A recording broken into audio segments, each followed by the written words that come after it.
I think if we're going to have a grain renaissance in the Northeast, that we really have to make sure the infrastructure is there first.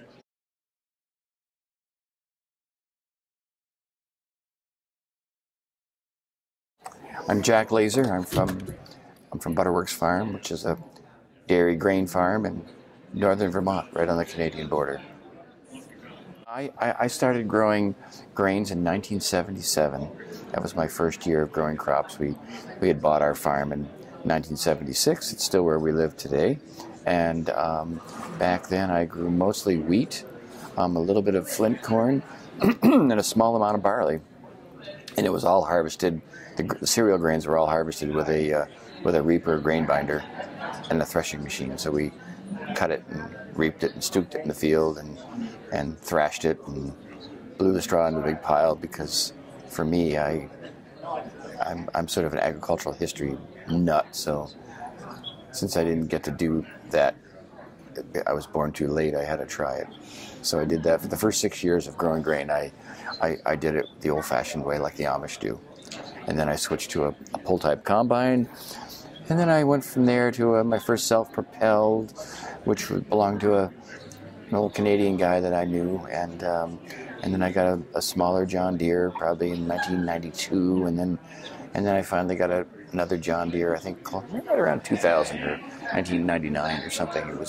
It's still the machine I have today. The barley has gotten so popular from malting that it's hard for me to keep enough around for my cows, because everybody wants it to make beer out of, And I usually grow a dual-purpose variety that works good for feed and malting both. The livestock on my farm come first.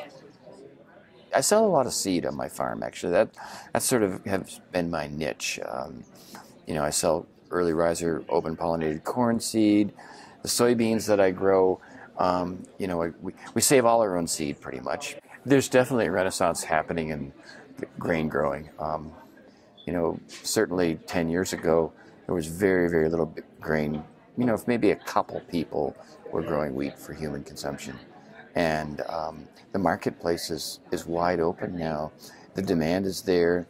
And we've actually learned a lot. We've learned a few tricks on how to grow really high quality wheat for bread purposes. The biggest thing you have to do is you've got to get your wheat out of the field, because you can't let it sit there on the stalk, and if it's going to be going through some rainstorms.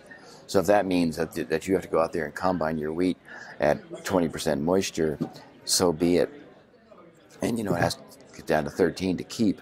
So that means you've got to put it in a silo with air and finish drying it. But if you leave it out, your falling numbers are going to go down, because it doesn't take much moisture to sort of send wheat in a different direction. I think it really takes an incredible amount of dedication to really want to produce a really high quality crop for human consumption, because once it's harvested with a combine and comes back to the farm in the wagon, your work has just really begun. So you've got to get it cleaned, you've got to make sure it's dry. If it's not dry, you've got to dry it in some sort of fashion that you don't use a lot of heat, so that you don't kind of cook it. There's several different levels that you can grow grain on.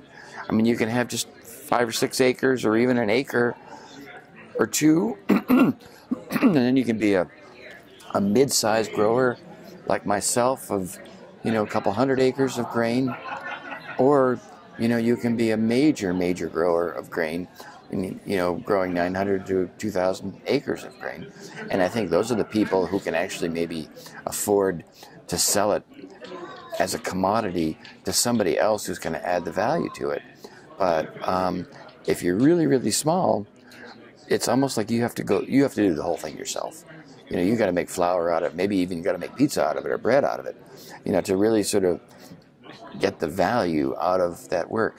But what I found is that it seems like a lot of people who are vegetable growers now are beginning to think about putting small amounts of grain into their vegetable rotation. And then if they've got a CSA, they can sell little 5-pound bags of flour in their CSA. So, I think I see more of that happening than I see, you know, people getting geared up to sell to Cargill or something. You've got to go about this in a realistic manner. And as I was talking earlier today about, you've got to have some sod in your rotation. You just can't keep growing grain year after year after year. Even if you are rotating grains, you've got to have some long-term roots in the soil. And that means you need more land. And that means you need some cattle to feed the hay to, or, you're going to have to take land out of production and put it in a cover crop that you don't harvest, that you cut and leave. And that's hard for people. I think if you're out there on a beautiful late July, early August day in a crystal blue sky and it's beautifully sunny, warm, and you watch the grain pouring out of the auger of that combine into a wagon or a truck, it just makes you feel really, really good. The fact that that grain's gonna make some bread for people.